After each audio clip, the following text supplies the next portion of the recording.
Kebutuhan masyarakat yang semakin beragam melahirkan inovasi-inovasi di berbagai bidang. Inovasi tersebut diterapkan oleh industri dengan tujuan akhir memenuhi kebutuhan pasar. Inovasi tak hanya lahir secara organik dari industri melalui bagian riset dan pengembangan, tapi juga mengadopsi riset penelitian yang dilakukan oleh sejumlah akademisi.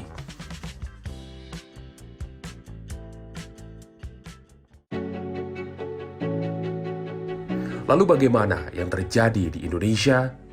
Ternyata belum sepenuhnya diberlakukan. Belum semua riset yang dilakukan menyesuaikan dengan kebutuhan industri yang ada. Hal ini juga nampak dari hasil pengukuran Indeks Inovasi Global Global Innovation Index atau GGI tahun 2020. Indonesia berada di ranking ke-85 dari 131 ekonomi negara di dunia. Posisi ini bahkan belum berubah sejak tahun 2018 silam. Tapi kini pemerintah telah mengubah haluannya. Riset yang menyesuaikan kebutuhan industri telah menjadi prioritas perbaikan iklim inovasi nasional. Kepala Badan Riset dan Inovasi Nasional Laksana Trihandoko dalam wawancara khusus bersama Antara menyebutkan pesan utama Presiden kepada Badan Riset yang baru terbentuk adalah memperbaiki ekosistem riset yang menyesuaikan kebutuhan industri. Jadi pesan yang paling pokok adalah bagaimana sih kita bisa memperbaiki ekosistem riset dan inovasi kita. Ya. Oke. Gitu. Ya pesannya kita diskusi panjang ya gitu, tapi ini saya ringkas saja gitu. Kurang lebih seperti itu. Ya karena selama ini sumber daya riset dan inovasi itu istilah Bapak Presiden kan selalu diajar-ajar gitu ya. Gitu. Yang dimiliki pemerintah ya maksudnya itu diajar-ajar di terlalu banyak lembaga riset pemerintah gitu. Nah, sehingga semua ini sepertinya merasa kurang, jadi boro-boro mereka bisa berkontribusi gitu ya untuk melaksanakan tugas dan fungsinya sendiri saja masih kurang terus gitu. Jadi nah ini bagaimana supaya ini bisa langsung diintegrasikan sehingga kita mencapai critical mass dari sumber daya riset dan inovasi setidaknya yang dikuasai oleh pemerintah. Langkah percepatan terserapnya riset dan inovasi oleh industri terus dilakukan, salah satunya dalam wujud dikeluarkannya Peraturan Presiden Nomor 106 Tahun 2017 tentang Kawasan Sains dan Teknologi KST.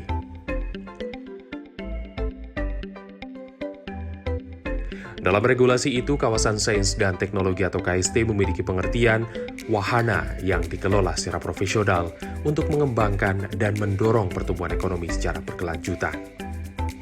Hal itu diimplementasikan melalui pengembangan, penerapan ilmu pengetahuan dan teknologi, serta penumbuhan perusahaan pemula berbasis teknologi. Dalam menjalankan fungsinya, KST juga menyediakan layanan teknis, pengembangan teknologi, inkubasi bisnis teknologi, serta layanan pendukung. Layanan teknis mencakup pelatihan, praktek, konsultasi teknis, serta informasi. Dalam pengembangan teknologi sedikitnya mencakup desain, purwarupa atau prototipe, manajemen kekayaan intelektual, serta konsultasi hukum. Layanan inkubasi bisnis diberikan melalui dukungan teknologi dan startup berbasis teknologi.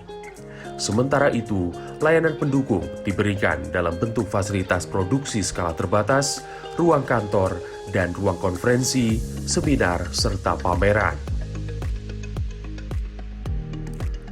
Komponen-komponen dari fungsi KST inilah yang menjadikan kawasan sains teknologi sebagai ekosistem yang baik untuk berjalannya sebuah bisnis, khususnya bagi para pelaku usaha rintisan. Satu bagian dengan bagian lainnya berada di satu kawasan terpadu. Sebenarnya di samping fisik ya, fisik itu artinya di situ ada gedung, di situ ada perlengkapan untuk laboratorium, untuk teknologi dan segala macam. Yang paling penting adalah ini adalah ekosistem sebenarnya ya, ekosistem di mana di situ ada talent, di situ ada alat produksi, di situ ada venture capital, terus kemudian di situ ada market gitu ya. Dan ini adalah sebuah namanya ekosistem itu interrelated antar dan sudah glinding gitu ya, mekanismenya sudah jalan.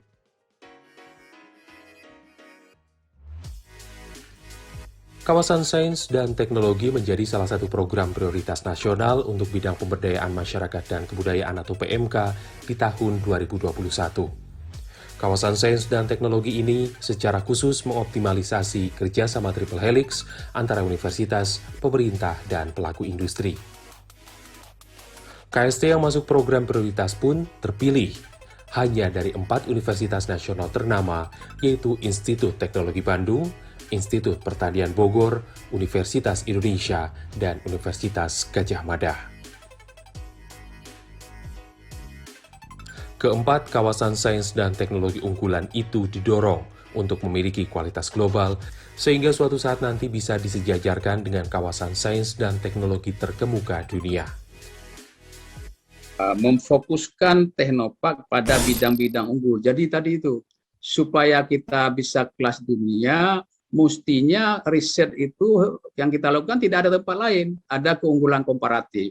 Itu baru bisa kelas dunia, sehingga kita bisa, seperti misalnya stem cell, kita lakukan renewable energy tadi ya, dan juga memanfaatkan kekasan. Jadi riset-riset tentang herbal tadi, riset inovasi tentang herbal, obat-obat tradisional itu kan keunggulan kita, yang mungkin nggak ada tempat lain. Nah ini bisa menjadi kelas dunia. Tetapi spesifikasi bidang riset dan inovasi inilah yang disasar untuk dimaksimalkan, sehingga ketika berkolaborasi dengan industri mampu menghasilkan produk unggulan yang tak hanya berkualitas nasional, tapi juga internasional. Riset dan inovasi spesifik tersebut seperti yang dilakukan oleh Institut Pertanian Bogor dalam beragam temuan bidang pertanian dan herbal, serta Institut Teknologi Bandung yang memiliki startup unggulan bidang big data dan kelistrikan.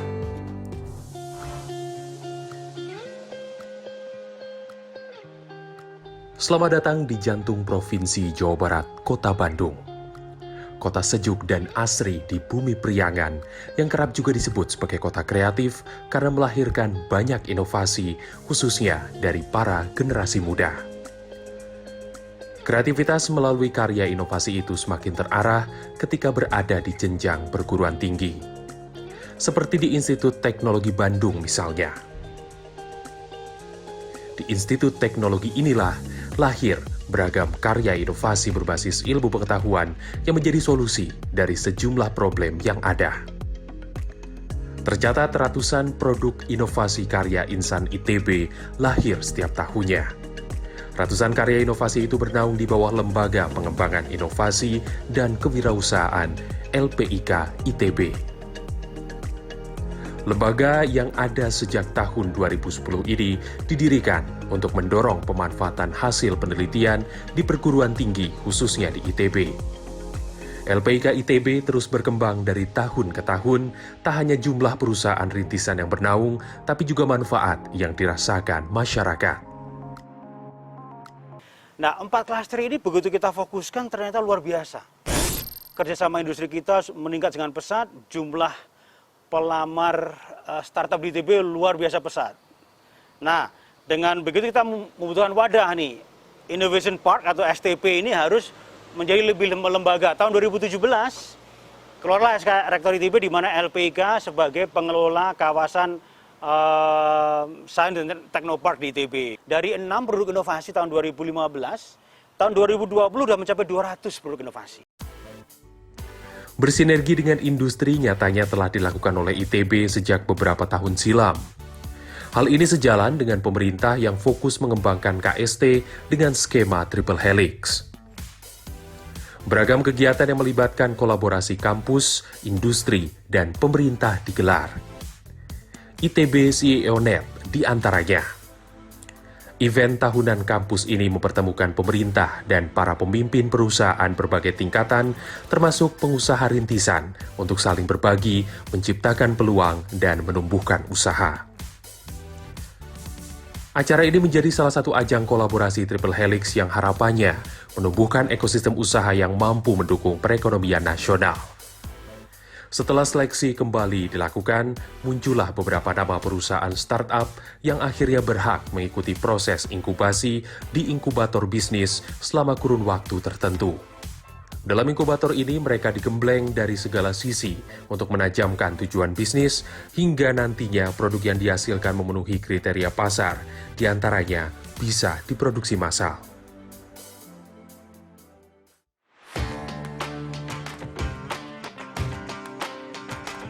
Salah satu perusahaan rintisan yang lahir dari inkubator bisnis di LPIK ITB adalah Kazi. Jadi Kazi ini merupakan sebuah perusahaan yang bergerak di bidang data analytics. Kami punya visi untuk membantu organisasi membuat keputusan dengan lebih baik menggunakan teknologi data dan artificial intelligence.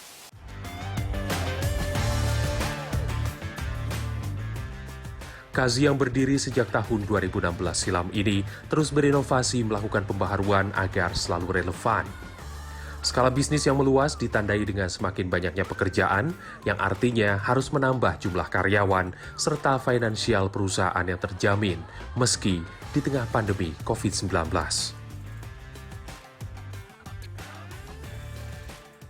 Awalnya kita ada mulai dari 2 orang, 3 orang gitu ya. Kita co-founder ada 2 orang.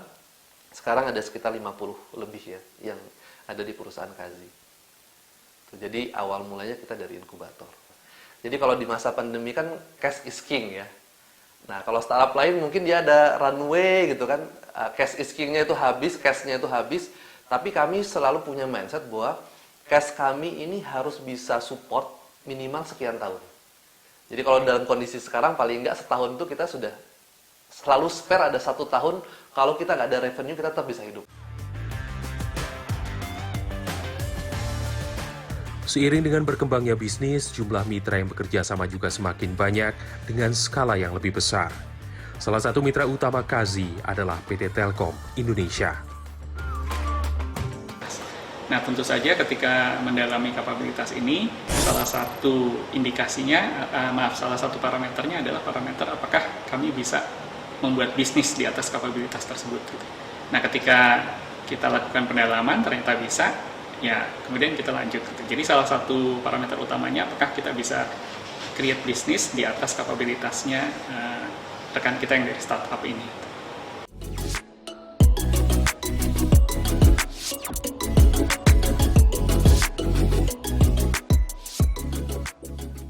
Tak hanya Kazi, perusahaan rintisan jebolan LPIK ITB yang juga telah sukses adalah Tesla Daya Elektrika atau TDE. Perusahaan ini secara spesifik bergerak di bidang kelistrikan dengan memproduksi alat penangkal petir.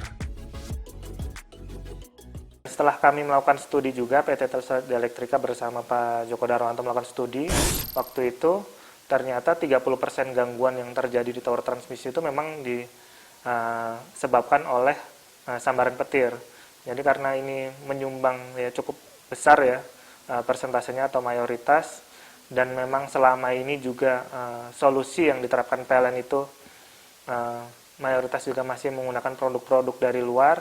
Ya kami melihat bahwa apa yang ditemukan Pak Joko Darwanto ini dengan tentunya dengan harga yang lebih murah, lebih efisien, itu cocok sekali untuk diterapkan di tower-tower milik PT PLN. Tesla Daya Elektrika menjalani masa inkubasi selama 2 tahun dari 2015 hingga 2017 di LPIK ITB. Selama 2 tahun itu, TDE menjalani penyempurnaan produk serta manajemen perusahaan. Dari inkubator kita juga mendapatkan pendanaan dari Kementerian Ristekdikti waktu itu, karena ini produk hasil kampus, dan Kementerian Ristekdikti punya program waktu itu namanya inkubasi bisnis teknologi. Jadi kita juga ikut di sana, dan program PPBT itu perusahaan pemula berbasis teknologi, kita ikut di kedua program itu. Satu persatu masalah yang datang dilewati dengan baik, dan dari proyek instalasi yang awalnya dapat dihitung dengan jari, hingga telah terpasang alat penangkal petir TDE di ratusan tower listrik.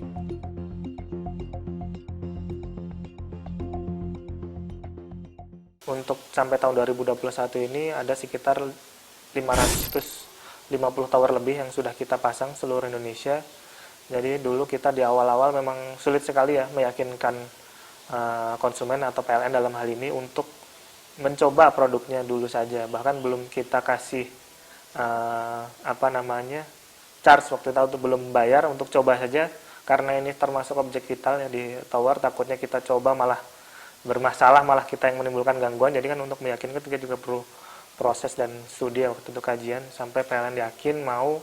Waktu itu awalnya hanya pasang 1-3 tower saja setiap kali pemasangan, yang sekarang sekali pasang bisa puluhan tower gitu.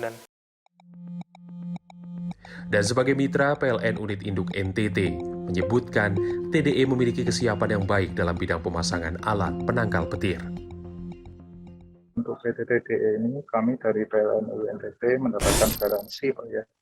Garansi bahwa TDE ini selaku pemegang kerjasama subpaten Pak ya, terkait inovasi dari LPK, yaitu Isolated Ground Shield Wire untuk sisi high voltage. Artinya dari PT TDE ini sudah mempunyai semacam riset dan menghasilkan sesuatu untuk diaplikasikan Pak di sistem kelistrikan. Tesla Daya Elektrika dan Kazi menjadi dua dari sejumlah perusahaan rintisan yang berhasil menjalani proses inkubasi di LPIK ITB hingga akhirnya mendapatkan mitra bisnis sesuai bidangnya. Lalu bagaimana dengan kawasan sains dan teknologi yang ada di universitas lain, Institut Pertanian Bogor misalnya? Kota Bogor, Jawa Barat, ternyata juga syarat dengan ragam inovasi. Selain pemerintah kotanya, inovasi juga sangat lekat dilakukan kampus kebanggaan Kota Hujan, Institut Pertanian Bogor IPB. 3 kali sudah, IPB dinobatkan sebagai kampus inovatif oleh Kementerian Riset Teknologi dan Pendidikan Tinggi.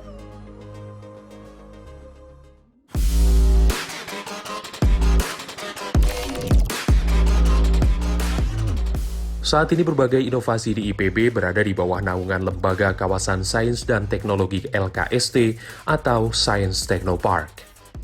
LKST menjadi wadah bertemunya para inovator dan pihak industri yang tengah mencari talenta dan inovasi baru sesuai dengan kebutuhan industrinya. Sebelum para inovator ini dinyatakan layak produksi massal dan siap melakukan kecocokan bisnis atau business matching dengan industri, mereka lebih dulu harus melalui proses seleksi ketat saat masa inkubasi di Pusat Inkubator Bisnis dan Pengembangan Kewirausahaan Incubi. Incubi yang merupakan bagian dari KST IPB bertugas memberi bantuan kepada perintis usaha saat awal bisnis berupa modal, konsep, hingga membuat produk awal. Jadi media sudah kita siapkan, inovasinya ada, SDM-nya juga ada, yang terakhir adalah jejaring mitra. Itulah triple helix harus dijalankan. Mudah-mudahan triple helix ini tidak lagi slogan. Tapi memang oleh sebab itu kami membuka Science Technopark ini untuk beberapa industri besar bisa kolaborasi dan berkantor di kami, Mas. Kantor bukannya not to office, tapi adalah kantor untuk dia berdiskusi. Dia menjadi riset dan development. Misalnya satu perusahaan dia perlu ini, dia diskusikan dengan kami, kemudian kita lakukan. Kalau kita sudah punya inovasinya, tinggal satu lagi adjust dengan kebutuhan dia. Inilah yang kita lakukan sekarang, Mas.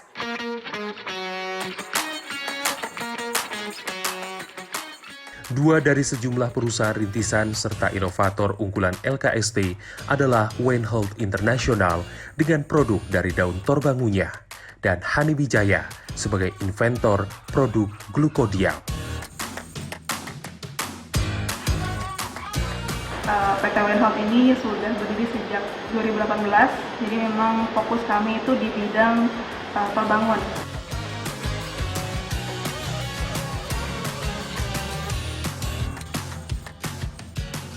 Itu ASI Up dan juga Torti. Untuk ASI Up sendiri dia bentuknya adalah suplemen untuk menyusui dengan isiannya ekstrak daun terbangun. Kemudian untuk Torti itu bentuknya teh celup, karena memang Indonesia biasa minum teh, budaya minum teh, jadi kami melihat potensi di situ untuk bisa masuk ke dalam pasarnya. Setelah 3 tahun berjalan melewati berbagai proses seperti masa inkubasi, ternyata startup pimpinan Liza ini mampu berkembang pesat. Hal itu nampak dari semakin banyaknya pelanggan serta perusahaan yang berminat untuk menjadi mitra. Mungkin perharinya hanya 10, 20, mungkin kurang. Tapi sekarang kita sudah mencapai 500 pesanan per hari, alhamdulillah. Jadi dulu mitra kita mungkin hanya petani saja, semua kita lakukan manual. Tapi sekarang kita sudah bisa bermitra dengan setidaknya 3 mitra, 3-4 mitra itu untuk memproduksi produk kita sendiri.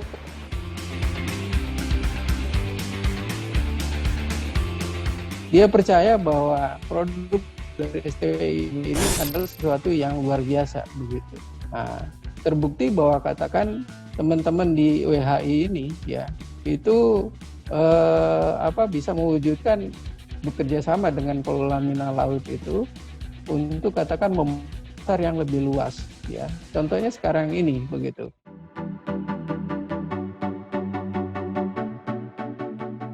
Senada dengan yang berhasil dilakukan Wayne International, Hani Wijaya sebagai penemu khasiat tumbuhan kumis kucing dan rempah lain untuk menurunkan gula darah juga berhasil bermitra dengan salah satu perusahaan multinasional.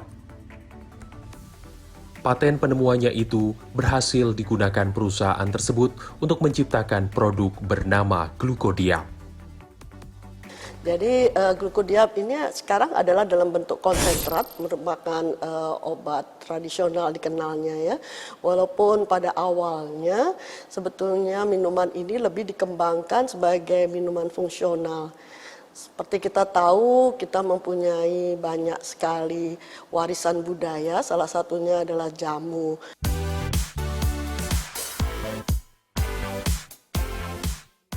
Untuk menikmati produk pangan itu perlu sesuatu yang bisa diterima ya secara sensori. Sayang memang kesannya untuk jamu ini rasanya kurang disukai begitu. Jadi dengan tantangan seperti itu saya sudah bermimpi bagaimana kalau kita membuat suatu formula berdasarkan dari kekayaan alam kita dan kearifan lokal kita seperti halnya jamu yang bisa disukai oleh banyak kalangan tapi tetap memberikan khasiat yang bisa dibuktikan secara ilmiah.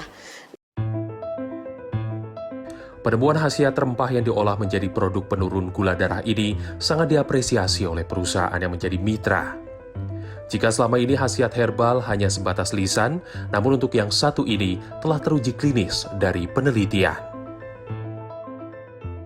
Orang cuma bilang, lu minum kumis kucing, jos, kamu minum kalau kalau sakit flu minum ini rempah-rempah ini. Tapi pertanyaannya dosisnya berapa banyak? Terus pertanyaan yang kedua, dalam waktu berapa lama itu bisa menghasilkan? Itu kan butuh research. Jadi begitu Prof. Hani, begitu Pak Aswin bilang ini ada penelitian dari bahan alam. Bahan alam ini saya sendiri udah tertarik, tapi saya lebih tertarik kalau itu didukung oleh riset yang super kuat. Dan ini didanai oleh LPDP dan Kementerian Keuangan. Asumsi saya nggak mungkin main-main. Hani Wijaya, Wayne International, Kazi, dan Tesla Daya Elektrika menjadi 4 dari sekian banyak contoh nyata bahwa jebolan dari kawasan sains dan teknologi mampu bersaing di pasar, menghasilkan produk yang berkualitas. Hasil itu merupakan buah dari proses kolaborasi 3 komponen utama, yaitu pihak inovator di universitas, industri yang menyerap inovasi, serta pemerintah yang memberikan fasilitas dan dukungan material. Jika sistem triple helix ini terus dimaksimalkan, evaluasi terus-menerus dilakukan untuk perbaikan, bukan tidak mungkin suatu saat nanti ekosistem bisnis ideal layaknya di Silicon Valley benar-benar hadir di negeri ini. SDM berdaya di ekosistem kawasan sains dan teknologi yang mumpuni untuk kemajuan Indonesia.